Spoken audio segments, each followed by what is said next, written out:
Close your eyes now and leave behind the world you know. Let the day dissolve like ink in water, slowly, softly, until all that's left is stillness. Imagine yourself drifting upward, beyond clouds that shimmer like folded silk, beyond stars that seem to pause in reverence. The night sky stretches wide like an ancient scroll, and upon it, a faint golden path begins to reveal itself, winding upward, higher and higher, toward a realm untouched by time. This is not a place you find on any map.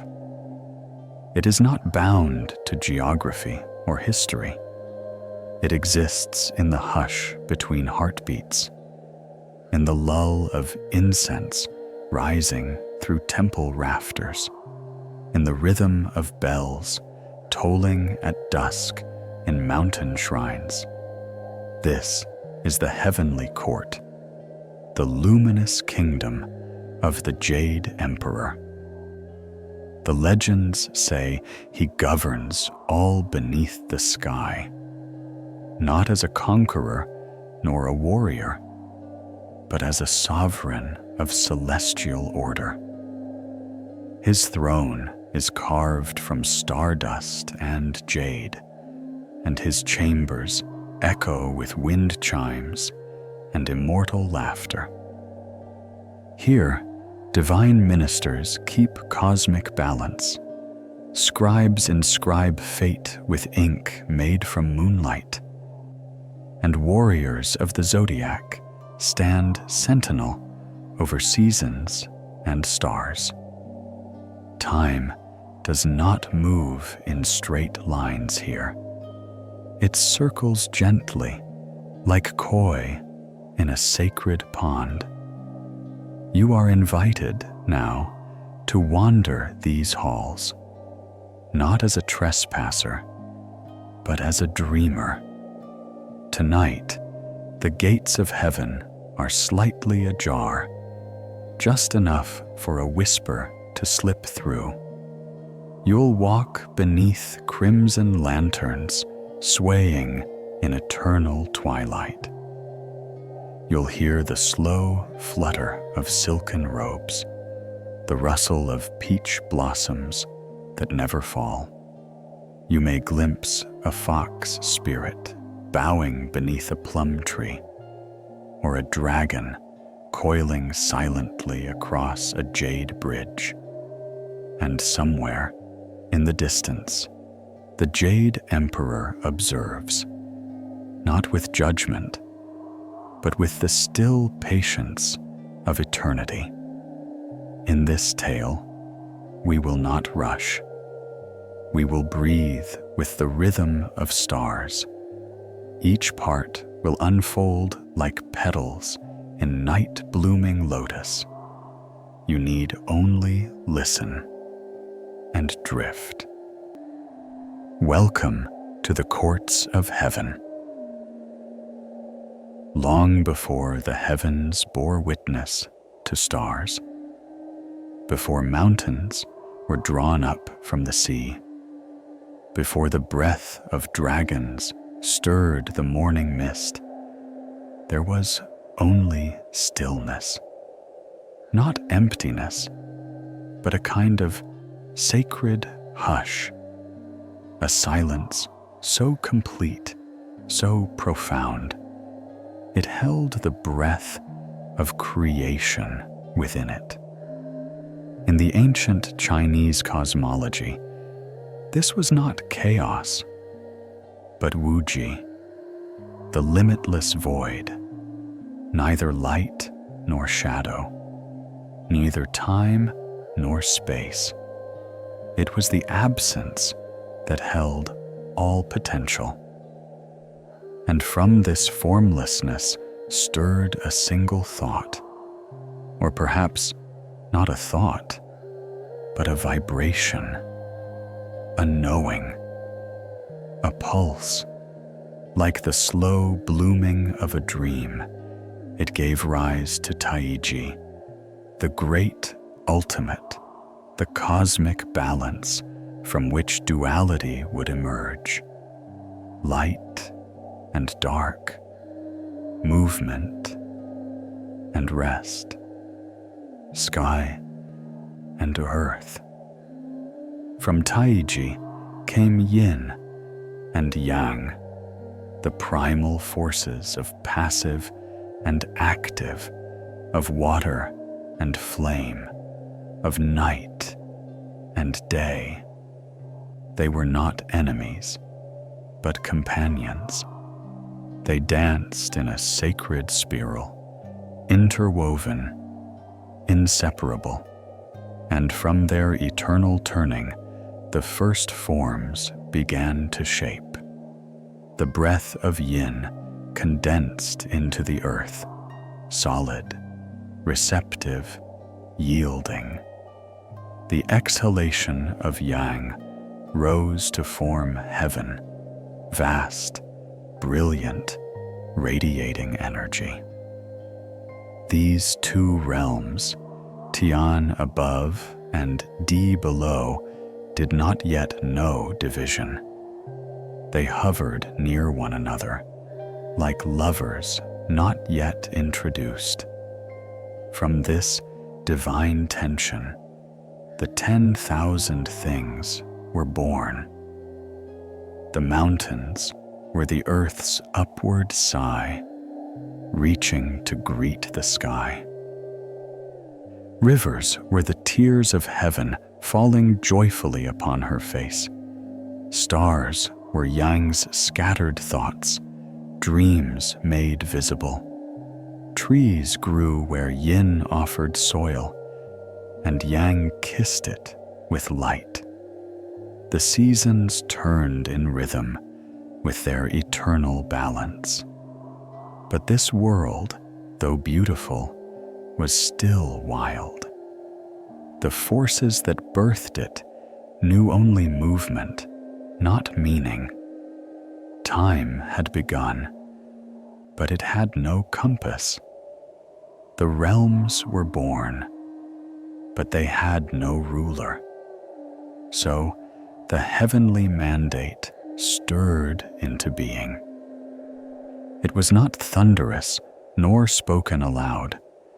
It was a whisper beneath reality, a divine intention that the cosmos should be kept in harmony, that each thing should have its time and place, that stars should move with grace, that tides should obey the moon, and that hearts, even mortal ones, might learn to walk in rhythm with the Tao.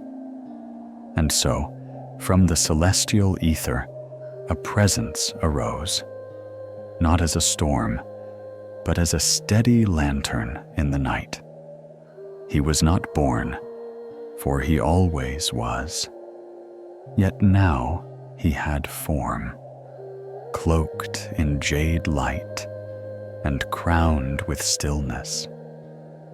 The spirits who glimpsed him did not tremble, but knelt in quiet reverence. They called him the Jade Emperor, though he had no need for title.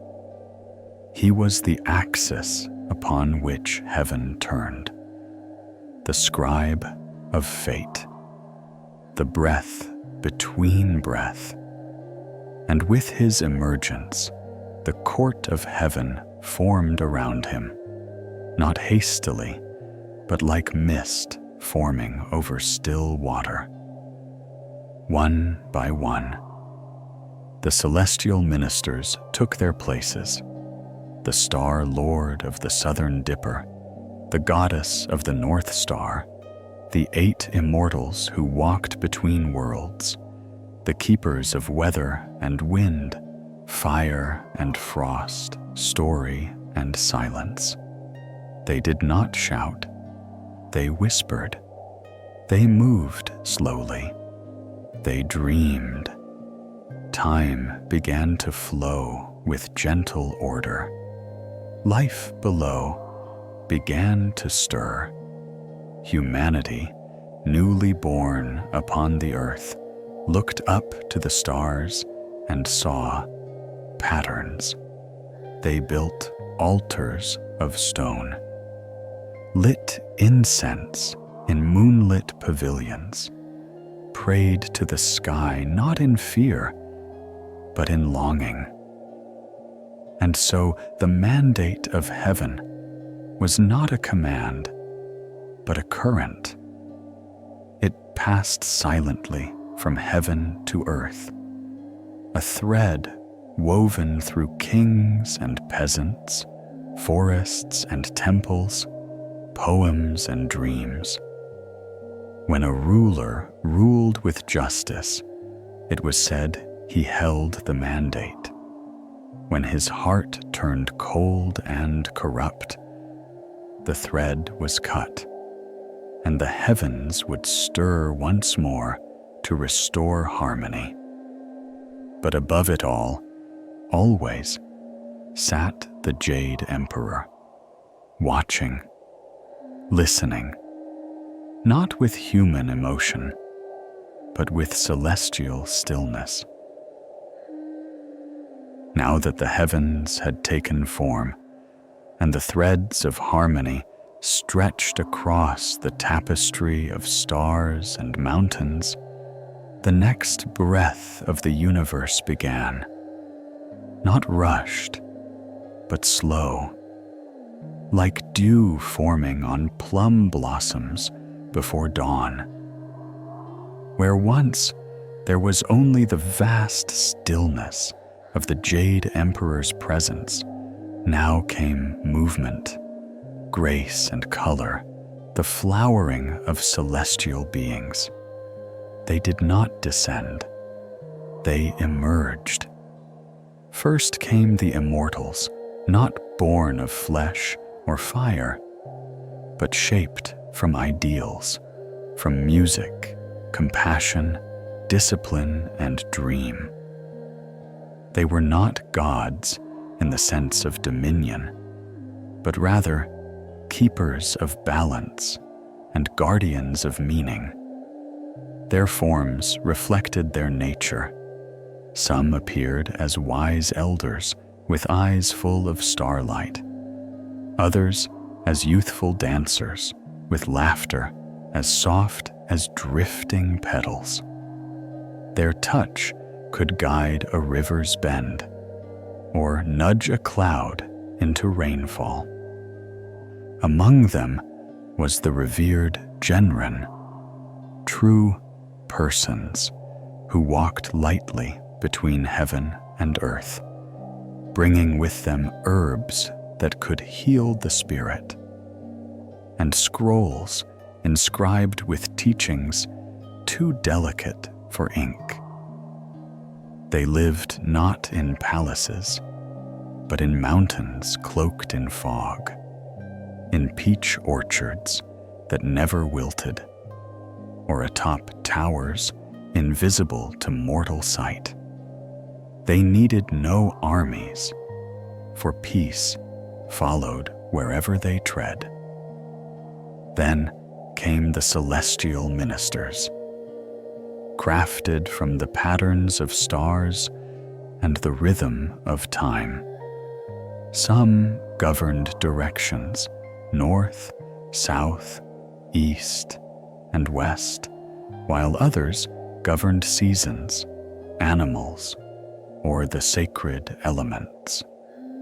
They were organized, devoted, and endlessly graceful. Each one had a role, not as duty, but as expression. The star lords counted the movements of comets and assigned meaning to eclipses. They whispered into the ears of sages and revealed hidden truths to sleeping emperors. The deities of nature arose too, personifications of wind and rain, thunder, and frost. Not all were gentle. The thunder god, Lei Gong, rode the storm, wielding drums to awaken justice. Yet even his fury was rhythmic, bound by the same sacred order that gave birth to all things.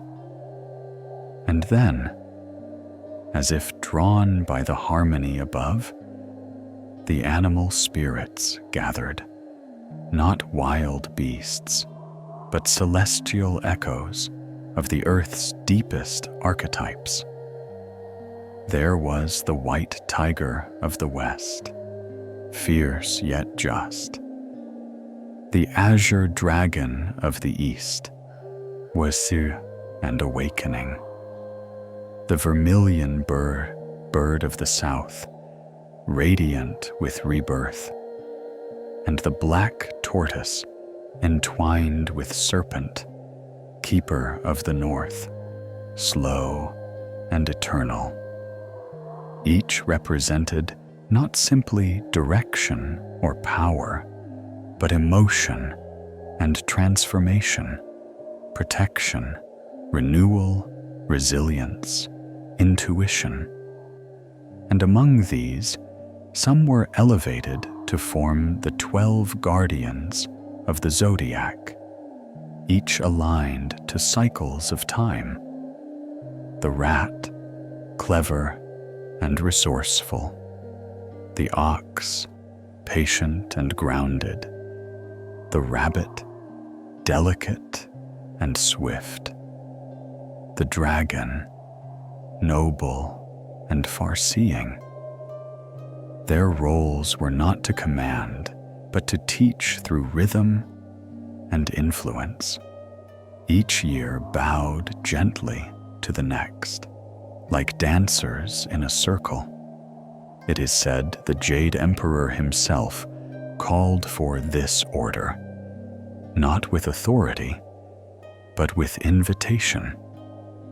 In one legend, he sent word to all animals to come to his court for selection.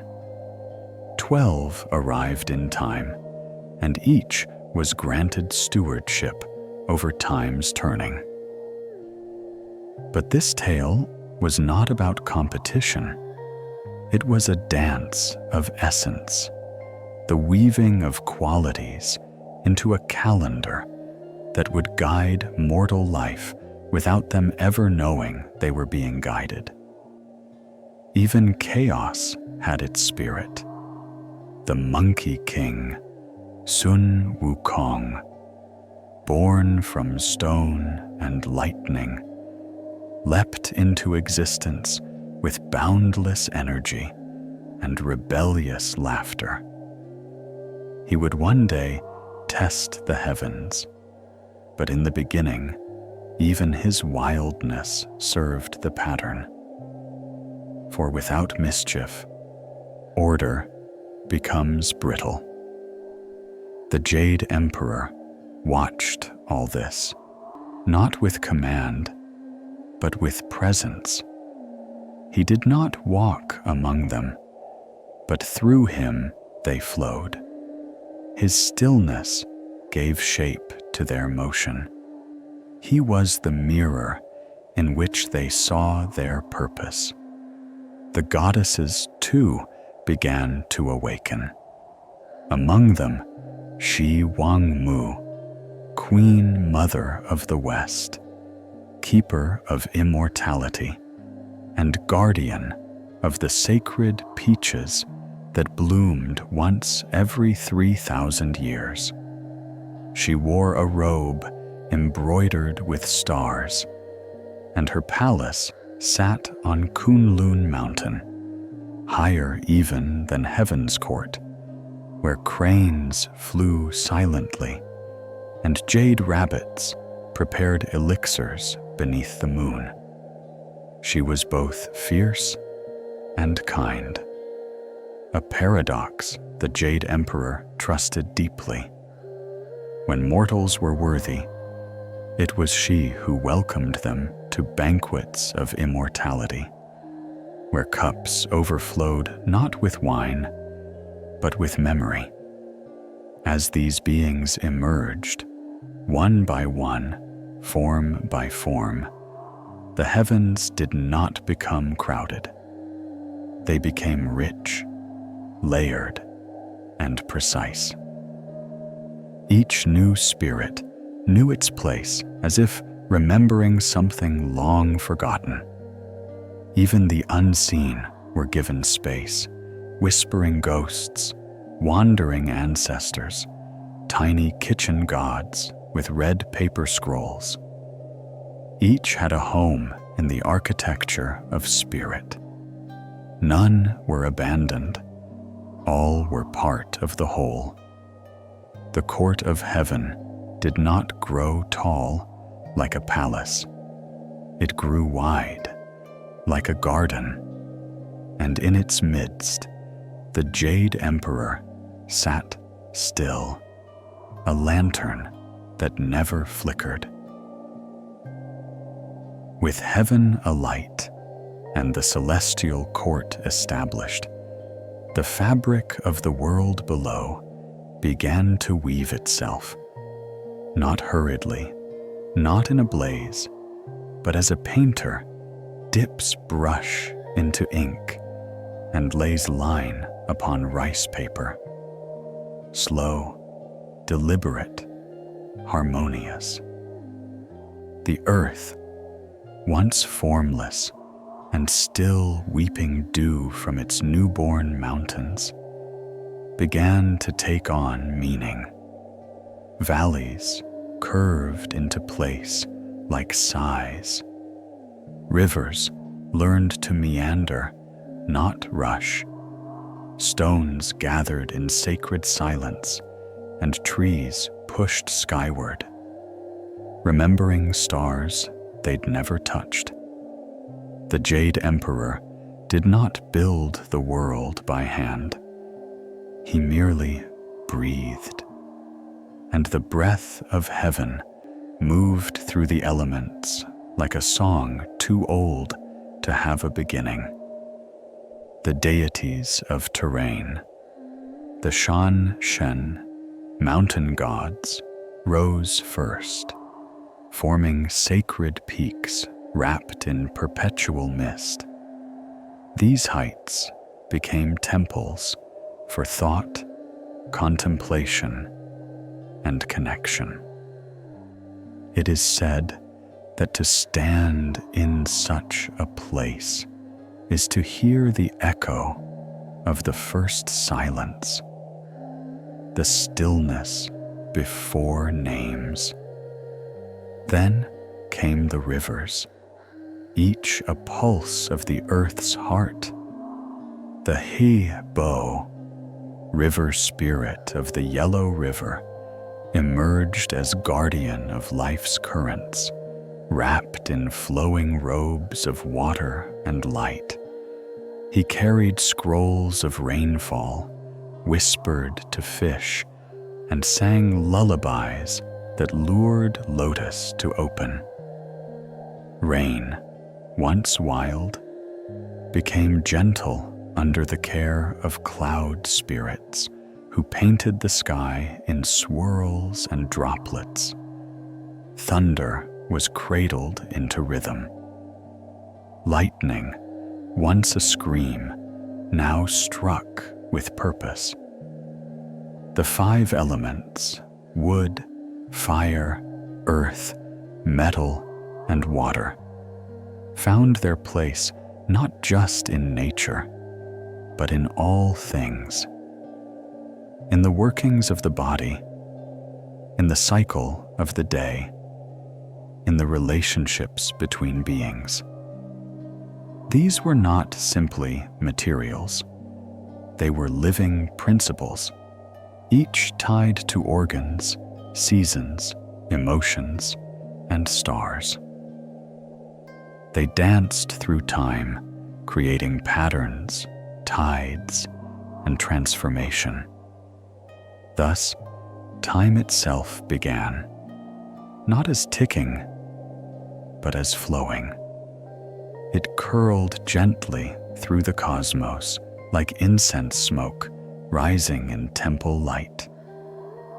The 10 heavenly stems and 12 earthly branches circled together, forming the sexagenary cycle, a calendar not of hours and minutes, but of energy, emotion, and the subtle tides that guide existence. This divine clock measured not just when things happened, but how they should feel. What was auspicious? What was soft? What should be let go? The Jade Emperor placed no rigid walls between heaven and earth. Instead, he allowed the veil to be soft, porous. Dreams could drift upward, and blessings fall gently down like petals in spring. Through this veil passed magic, but this magic was never loud. It was not fire bursting from palms or swords clashing in flame. It was quieter than that, more persistent. It was found in the soft whisper of bamboo in wind, in the way a crane circled once before landing, in how a stone seemed heavier on certain days, lighter on others. Magic in this world was the art of harmony. It lived in those who understood the nature of change, who knew that bending was stronger than breaking. The earliest magicians were not sorcerers, but sages. They observed. They studied the moon's cycles, the veins of leaves, the silence after rain. They did not command nature. They conversed with it. The Celestial Bureau of Harmony was formed, where stargazers and divine archivists recorded the flows of heaven's will. Their scrolls were woven from phoenix feather and inked with dew collected under eclipses. They wrote not laws, but patterns, maps of the unseen. Even mortals, if their hearts were still enough, could feel these patterns. A fisherman who cast his net just before dawn, guided not by reason, but by rhythm. A farmer who planted on a certain day because the wind whispered now. A child who gazed at the moon and knew somehow she was being watched with kindness. These small magics, these unspoken rituals, were signs of a world deeply alive, not controlled by heaven, but gently accompanied. Meanwhile, the Jade Emperor sat upon his throne, not as a king watching a kingdom, but as a mountain watches the weather, present, unmoving, touched by all and yet untouched. As centuries whispered past, and the mortal realm grew louder with war, poetry, birth, and hunger, the court of heaven remained still, not distant, but deliberate. When prayers rose like lanterns from incense-filled homes, they drifted through the veil and were answered, not always with miracles, but with subtle nudges, a softened heart, a delayed storm, a sudden dream that made someone change their path. And in the courts above, bells continued to chime, not to signal hours, but to remind all beings, divine or otherwise, that balance was the breath of the cosmos. Thus, the world was formed, not as a fortress, but as a scroll, ever unfolding, ever being rewritten by stars, seasons, and sighs. High above the mortal world, in a corner of heaven touched more by moonlight than by law, lived a spirit known as Jinnu, the Weaver Girl. She was not a goddess in the traditional sense, not fierce like the wind deities, nor radiant like sun spirits. She was quiet, focused. Her magic was in her hands, not her voice. Jinnu wove the skies, every thread of cloud, each veil of starlight, every fabric of twilight that shimmered over the world. These were her creations. With a loom spun from moonbeams and a shuttle carved from comet stone, she worked without end. Her robes were always soft blue, her hair dark as the night just before sunrise. When she moved, it was like a sigh, a shift in silk, a ripple in water. And when she worked, time seemed to pause in gentle awe. She was the daughter of the Jade Emperor and the Queen Mother of the West, born not of flesh, but of divine artistry. From the moment she formed her first cloud tapestry, the heavens knew her place, to create beauty, quietly and without question. The Jade Emperor watched his daughter with admiration and pride, yet his love was quiet, bound in celestial distance. He believed the finest devotion was discipline, and so Jinnu wove. Day and night, year after year, she sat beside the Silver River, what mortals call the Milky Way, and wove stars into drifting patterns. She did not speak to others. She did not rest. She did not ask for more. But within her, a softness stirred, not rebellion, not discontent, just wonder.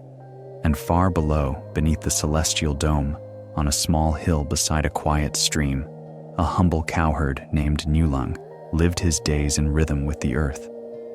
Nulung had no divine parentage, no scroll of destiny.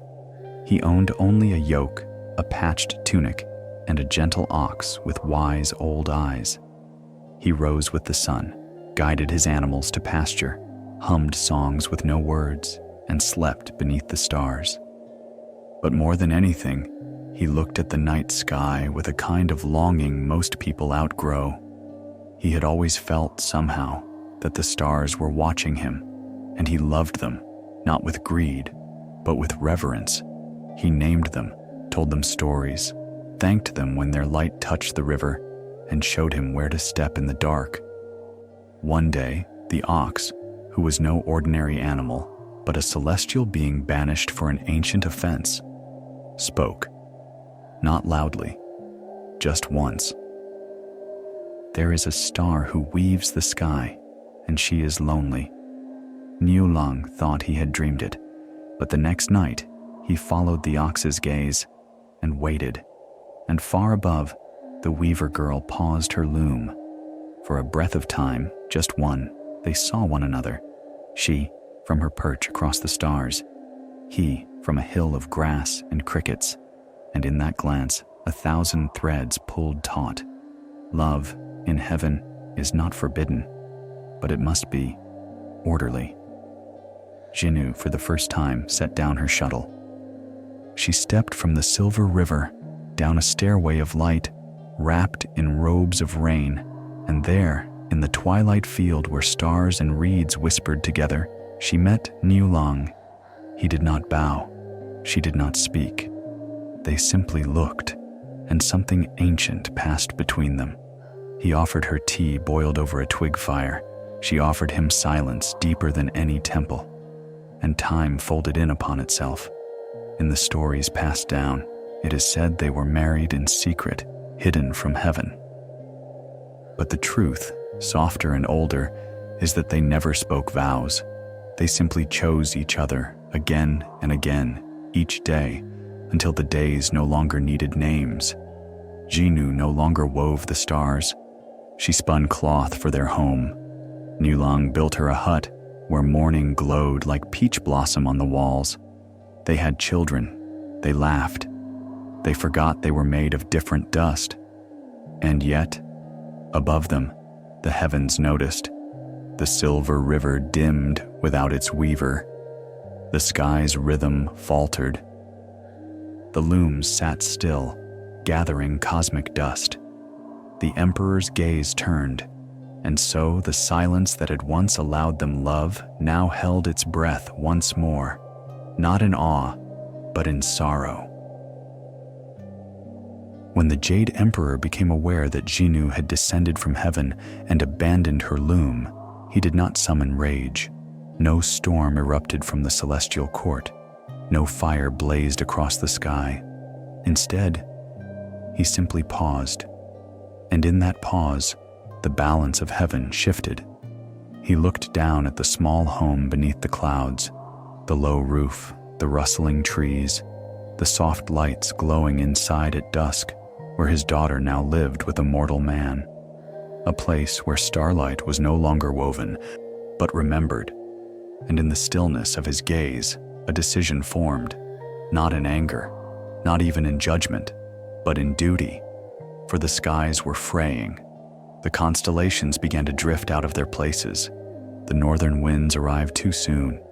Comets wandered without direction. Mortals grew confused, farmers planting out of season, priests performing rites beneath the wrong moon.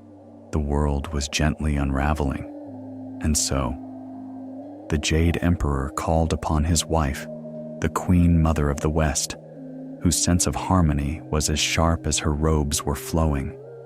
She descended through clouds heavy with moonlight, carrying a golden hairpin shaped like a crescent blade. It shimmered not with threat, but with resolution. She found her daughter by the stream, sitting beneath a tree with her children curled in her lap. Niulang stood nearby, carving a wooden flute with a quiet, steady hand. There was no struggle, no chase. Jinu stood when her mother arrived. Their eyes met, one filled with pleading, the other with sadness older than the mountains. And in that moment, the Queen Mother gently lifted her hand and traced the air between heaven and earth. From that single motion, the silver river surged. Once again, a divide, a wide, gleaming current of stars that no mortal or spirit could cross. It stretched between the lovers like a scar across the sky. Jinu was drawn back into the sky, her fingers trembling, her feet barely touching the ground as the celestial pull reclaimed her. She turned once, just once, to look at Niulang, and the ox, faithful and silent, spoke a second time. "Take my hide," he whispered to Niulang, "and fly." For the ox, once a star god himself, still carried remnants of celestial light. With sorrow and gratitude, Niulang did as asked, and from the sacred hide formed a cloak that carried him upward. He rose, carrying his two children in his arms, chasing the thread of his love across the sky. But as he neared the silver river, its current shimmered with divine resolve. He could go no further. Jinu stood on the other side. She reached toward him. He reached back. But between their fingertips lay 1,000 burning stars. The heavens wept that night. The Queen Mother, seeing the tears of her daughter, felt the weight of what she had done, not as punishment, but as necessity.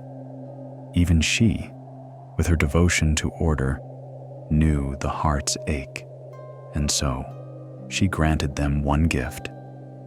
Once a year, on the 7th day of the 7th lunar month, a bridge of magpies would form, birds called by the sorrow of the lovers, weaving their wings into a span of feathers across the river of stars. On that night, and only then, Jinu and Niulang could meet, just once. And each time, As they embraced on the bridge woven from devotion and longing, the stars would glow a little softer, and the skies would regain their rhythm. Mortals, too, would celebrate this meeting. They would fold poems into paper boats. They would tie wishes to bamboo stalks. They would look to the heavens and whisper, "Let love find its way." But for the rest of the year, Jinu returned to her loom. She wove not with joy, but with memory. Each star she shaped carried the imprint of her children's laughter, the warmth of Niulang's voice. Her weaving no longer just adorned the sky. It held within it the softness of a life once lived, the quiet ache of absence, the strange beauty of a love that survived distance. And Niulang, back on earth, tended his fields. He taught his children to listen for birdsong in the dusk, to trust in the shape of the stars, to wait gently for the day the sky would open.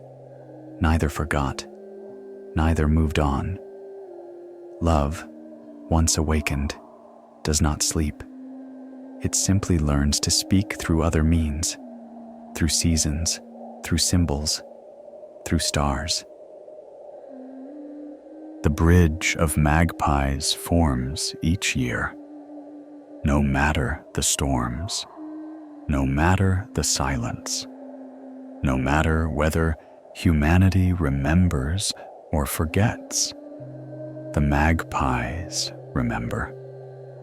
Their wings stir at twilight. Their songs become softer than wind.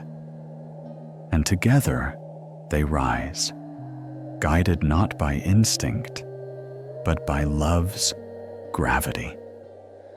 And so, the tale of Jinu and Niulang became not just a myth, but a rhythm, a celestial ritual, a breath the heavens take once every cycle.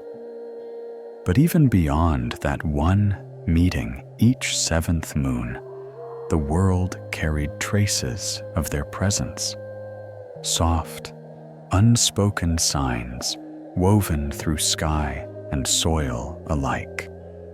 In every woven cloth made by gentle hands, there echoes the Weaver Girl's grace, her patience, her quiet devotion, the shimmer of hope folded into each thread. And in every humble act of love, a meal prepared, a blanket tucked in, a story told before sleep, there lives the cowherd's warmth. His strength was not of sword or crown, but of daily care, of soft glances and still trust. Farmers began to mark the Chishi festival, not only as a celebration of their reunion, but as a day to honor heartful labor, the blending of art and effort, of celestial grace and mortal sincerity. Young lovers would gaze up at the stars on this night, whispering wishes into the dark. But so too would the widowed, the patient, the quiet-hearted, those who knew that some forms of love don't burn like fire, but linger like fragrance, unseen, but everywhere. Even scholars began to write about the Silver River in their poetry, not as a boundary, but as a mirror, reflecting the space between longing and belonging. It came to represent not only the separation of lovers, but the bittersweet beauty of impossible love. Love that endures without fulfillment. Love that waits without fading. In Taoist temples, monks would offer a small prayer on Kishi night, not for the lovers themselves, but for the bridge, for the strength of connection, for the fragile, feathery span that links two hearts across impossible distance. The tale also echoed in more personal, tender ways. It became a comfort to those who had lost someone, not to war or accident, but to time, to change, to fate.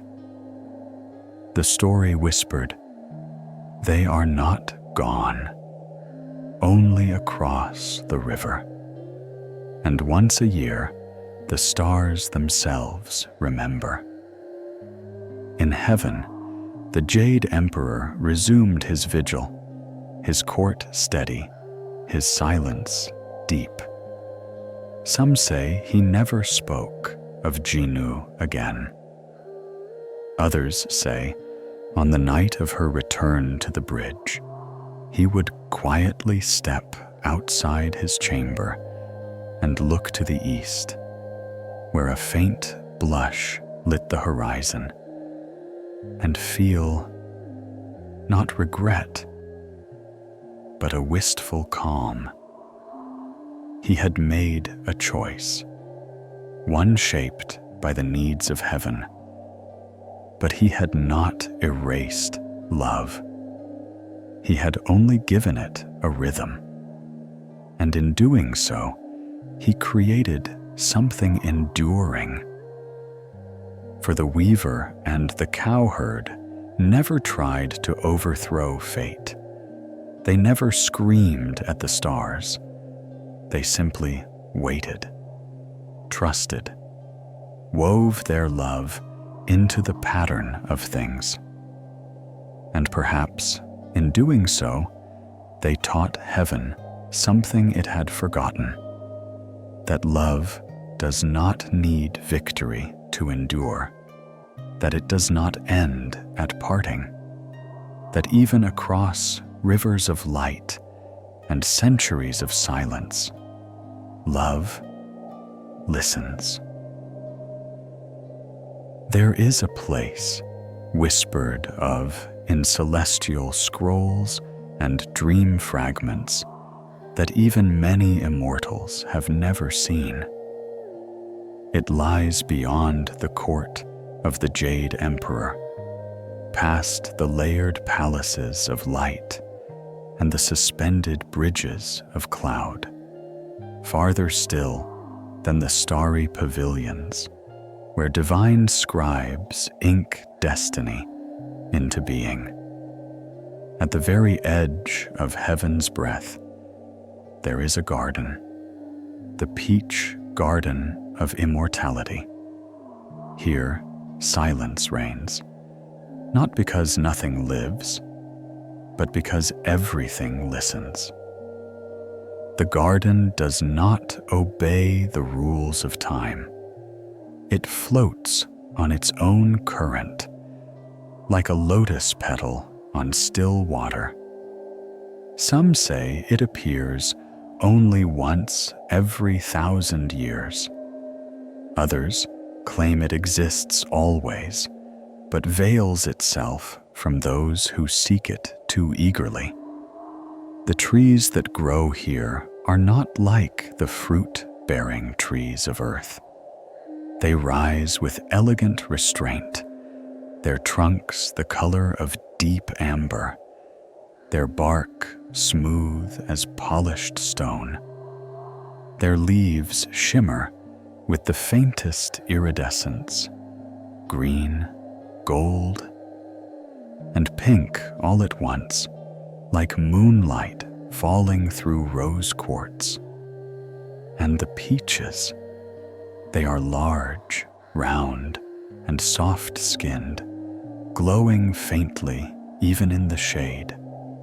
The scent they give off is not sweetness, but memory, the kind of fragrance that makes your chest ache gently, as though recalling something beautiful you've never lived. These are the divine peaches of longevity, said to grant immortality to any being who consumes one.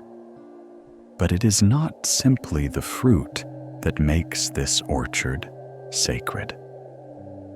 It is who tends it. The Queen Mother of the West, Shi Wangmu, keeps watch over the garden.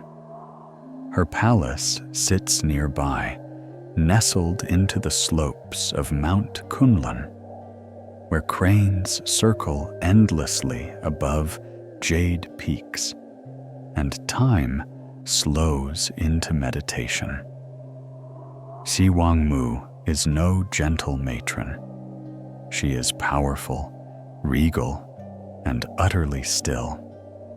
In earlier ages, she was feared as a goddess of cataclysm, of storms, of plague, of cosmic reckoning.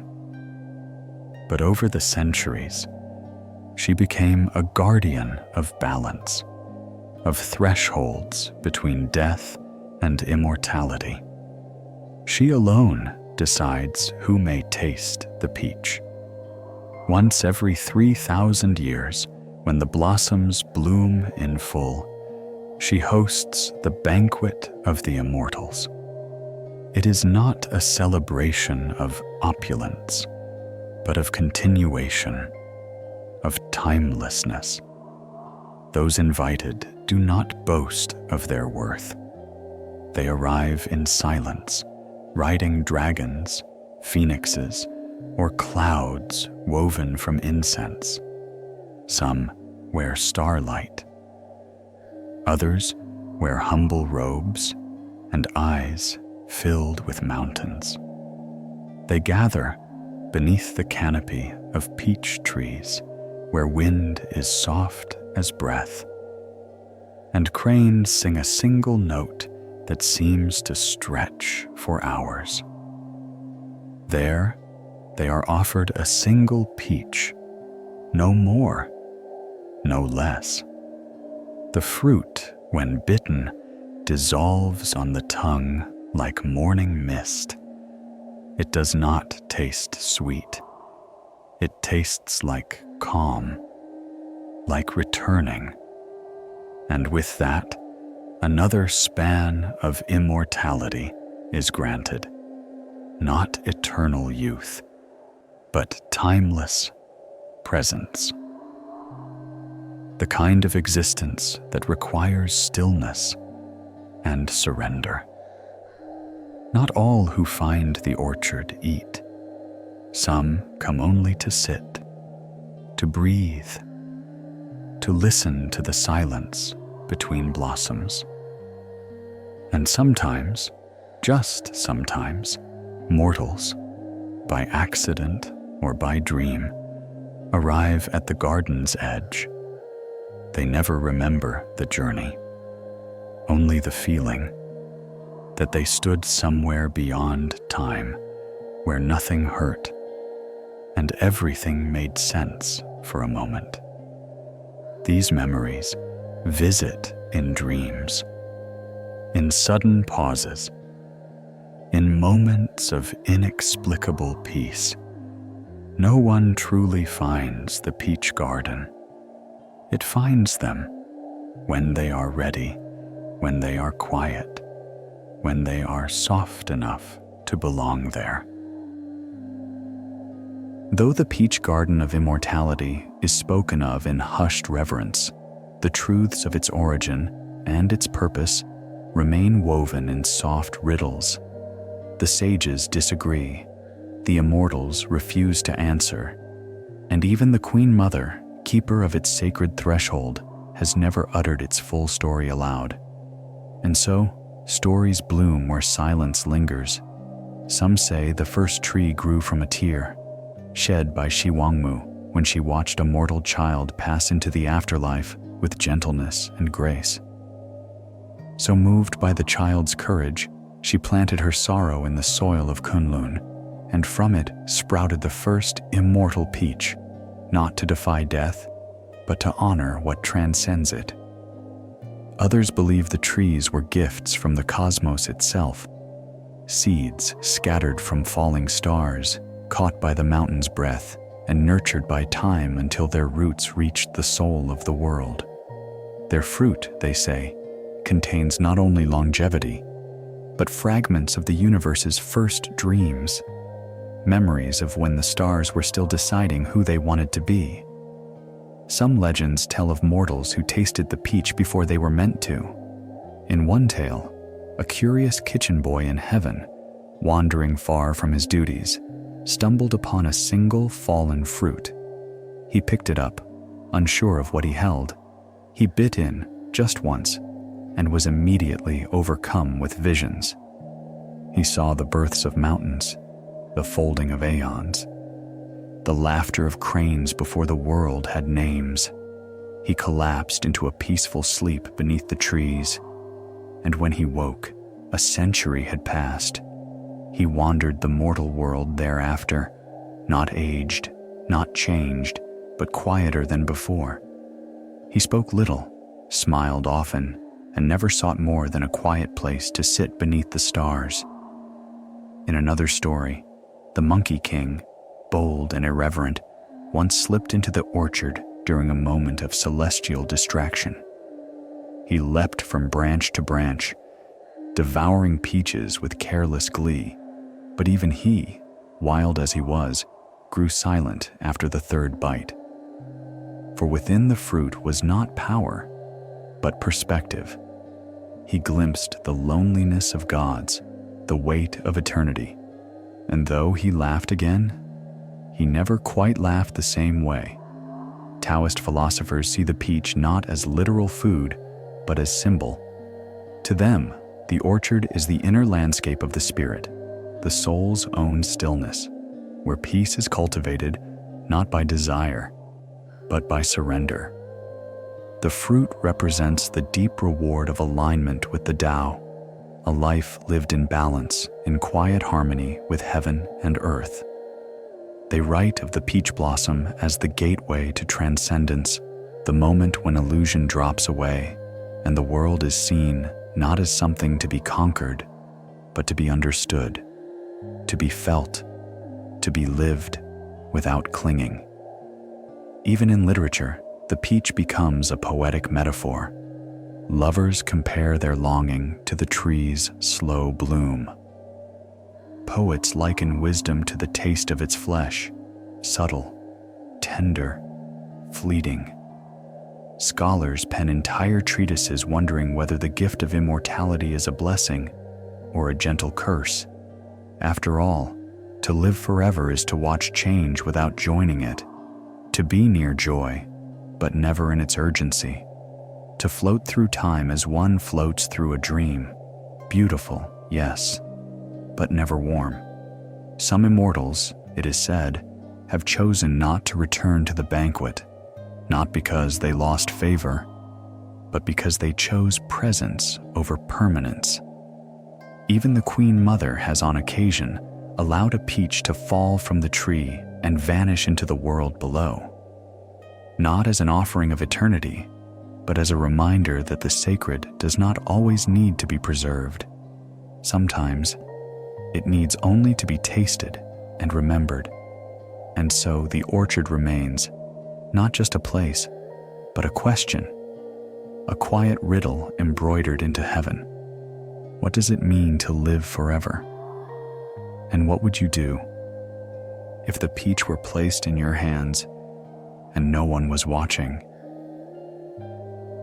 The peach garden remains. Its trees still bloom, slow and solemn. Its air still shimmers with the hush of time standing still. But the mystery at its core, the true nature of immortality, continues to elude even the wisest of heaven. Is it a gift? A burden? A test? Why are some allowed to taste the fruit while others are not? Why must even immortality come with such quiet, measured restraint? These are questions that no scroll answers, no priest explains, no immortal dares to claim certainty over. Because the truth of the Peach Garden is not logical, it is felt. It appears only when one no longer seeks it. It offers its fruit only when the soul is no longer hungry for it. The garden rewards those who have already chosen to live gently, those who do not chase eternity, but instead honor each passing moment as sacred. Perhaps this is the hidden teaching, that immortality is not meant to free one from time, but to deepen the way one moves through it, to slow down, to listen, to become so still that the wind changes when you breathe. And perhaps the true magic of the peach is not in what it gives, but in what it reminds you of. That there are places in the world where nothing needs to be achieved, only experienced. Places where cranes fly in wide circles, not to arrive anywhere, but to remain in flight. Where trees bear fruit not to be eaten, but to perfume the air with memory. Where the Queen Mother of the West, once feared and fierce, now sits quietly beneath her pavilion, gazing into a still pond, and sees not reflections, but all the moments that never needed to be changed. And when the banquet returns, once every 3,000 years, it does not mark a conquest of time, but a return to it. The immortals come not to extend their lives, but to remember how to live. Even for those who never step foot into the garden, its myth leaves traces. A sudden moment of peace in the middle of a busy day. A breeze that smells like rain on stone, though the sky is clear. A feeling just before sleep that something old and kind is watching you. These are the echoes of the Peach Garden, gifts not of immortality, but of presence. And that may be the deeper legacy of the orchard, not to make us eternal, but to make us more tender, to whisper that there is something beautiful in stillness, and in that stillness, something sacred. So if you find yourself dreaming of a hidden mountain, of soft blossomed trees that shimmer in dusk, of a fruit you cannot quite reach, but somehow remember, then know the garden has already touched you, and that is enough.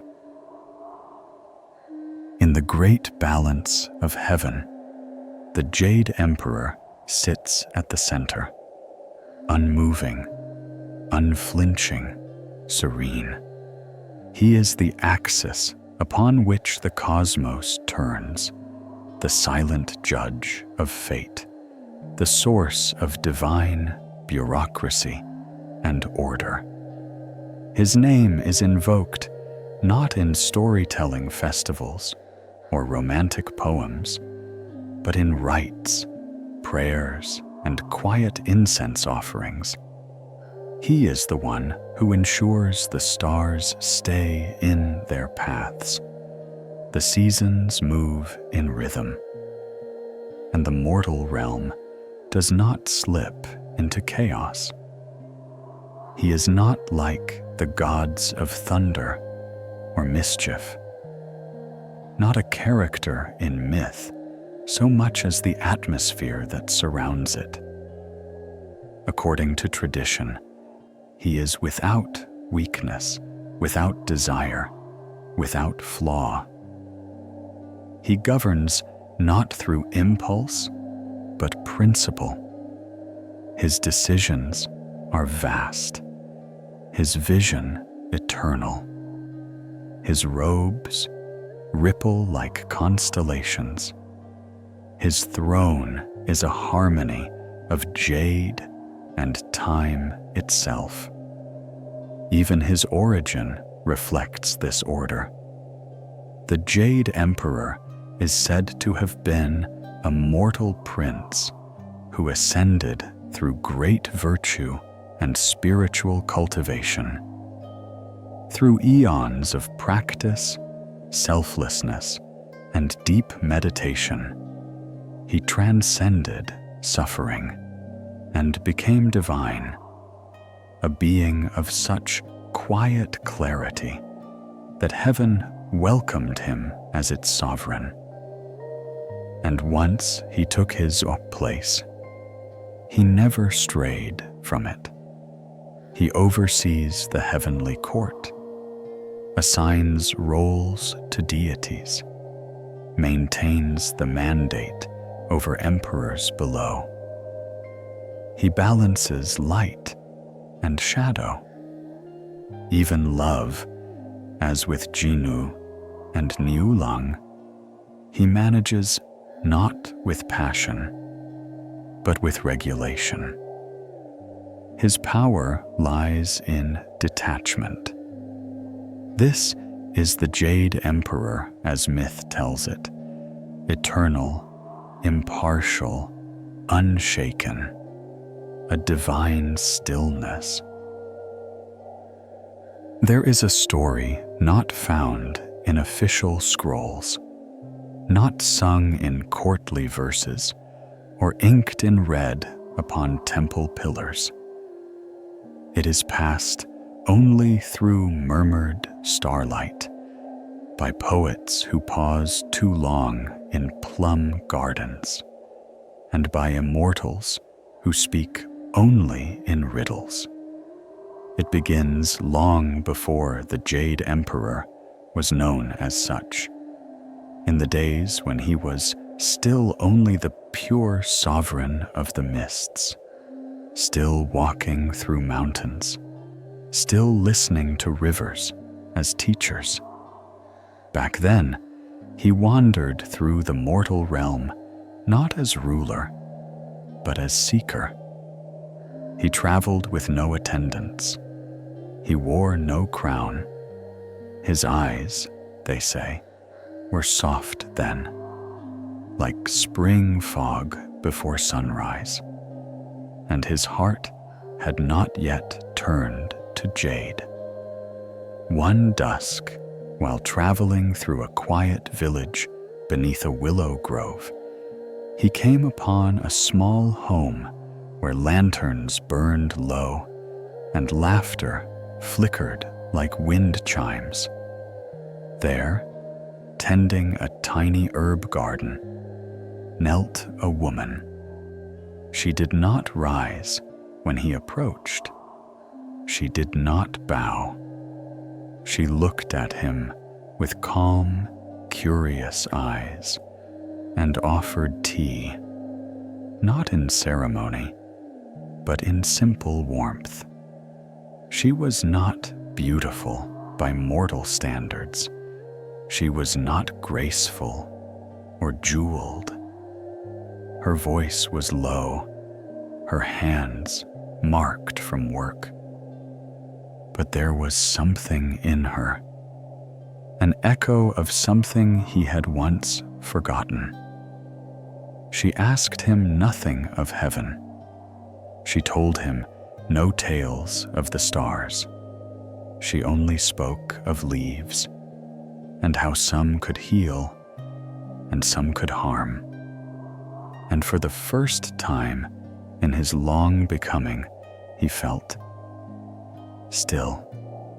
He stayed, not for days or years, but for a span of time that has no name, long enough to feel the sun rise beside her, long enough to memorize the way she stirred rice, long enough to wonder what it meant to be bound to a moment, not eternity. They lived in silence, mostly. But it was not emptiness. It was fullness, made of shared looks, warm bowls of soup, long walks through morning mist. She called him stranger at first, then quiet one. Eventually, she stopped calling him anything at all, because he never spoke of who he was. But she knew. One night, as stars shimmered in strange alignment and cranes passed overhead in slow procession, she looked at him and said softly, "You do not belong here, do you?" And he smiled, not as gods do, but as men do when they feel something they cannot name. She asked only one thing: "Will you remember this?" He said yes, and then he left. Not with farewell, but with silence. He returned to the celestial court, to robes that waited, to officials who bowed, to the weight of stars and scrolls. He ascended. He became what heaven needed. But in his private chamber, where no immortal dares enter, there is said to be a small porcelain bowl, cracked and plain, filled with dried herbs, lavender, mint, chrysanthemum. Each year, on the same night, he lights one stick of incense beside it and says nothing, because heaven does not allow its emperor to love, but perhaps it allows him to remember. Stories, even divine ones, are not carved in stone. They move, they bend, they soften, like river water smoothing the edge of a sharp pebble over time. The tale of the Jade Emperor, as sovereign, as judge, as force of eternal order, will always stand in the temples. It is the tale etched into heavenly records, recited in incense-thickened prayers by those who look to the skies for justice. But beneath that official version, there are undercurrents, not contradictions, but complements. Because myth is not only what is told, but what is felt. And in quiet moments, just before sleep, or in the hush after a chime, one may feel that the Jade Emperor's heart, though encased in celestial jade, still holds something warmer beneath. Perhaps he never stepped from the heavens. Perhaps no mortal woman ever brewed tea beside a willow tree. But even if she didn't exist in flesh, she may exist in his memory, in a quiet corner of his eternal gaze, in the scent of dried herbs that rises once each year in a room no one enters. And that may be the deeper truth. Not that gods must be perfect, but that they too remember that the sacred is not untouchable, only veiled, that behind every divine silence is a story unsaid, a love not forgotten, a moment still alive in starlight. We tell and retell these legends not to find facts, but to find reflections of ourselves, of our longings, of what it means to remain gentle even when given great power. In one version, the Jade Emperor is above all things, unfeeling, immovable. In another, he is a figure who once loved quietly and still carries the memory like a song only he can hear. Both can be true. Both can belong. Because in the courts of heaven, as on earth, truth wears many robes, some grand and golden, others woven from longing and dust. What matters is not which version you believe. What matters is the feeling that lingers when the story ends. That soft ache in the chest, that stillness in the breath, that faint shimmer in the stars, as if someone is remembering you too. And now, the stars begin to quiet. The clouds part softly like curtains drawn back from a long-forgotten stage. The lanterns flicker once more, then dim into shadows. The scent of peach blossoms fades on the breeze. You are no longer standing on jade bridges or wandering silver halls, no longer hearing the hush of silk robes brushing marble floors, or the echo of cranes gliding through eternal sky. You are drifting back, gently, slowly, but not unchanged.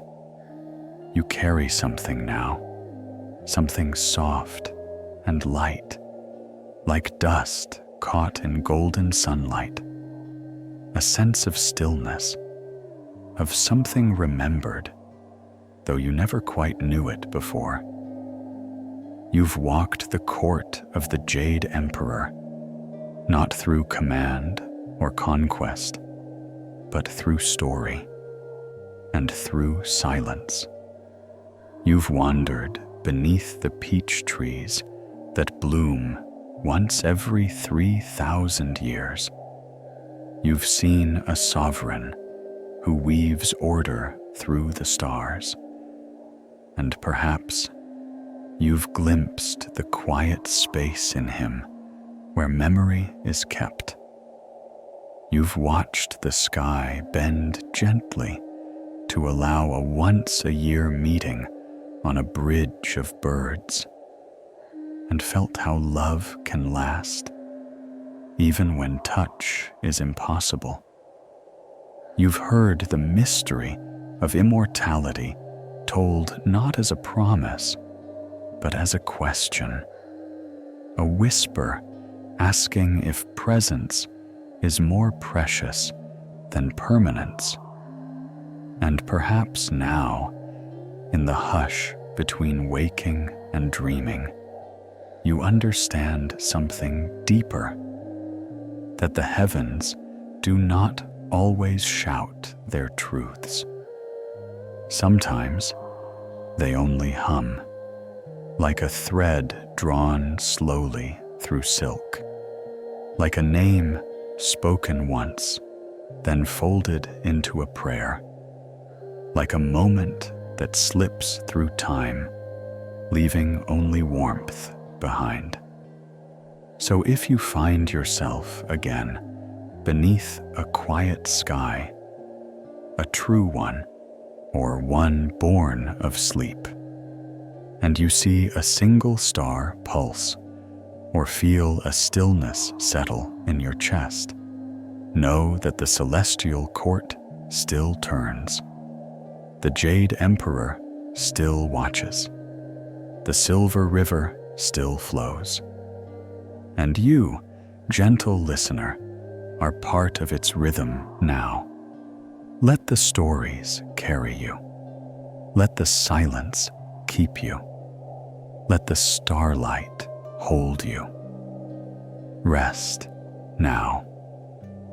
You are already home.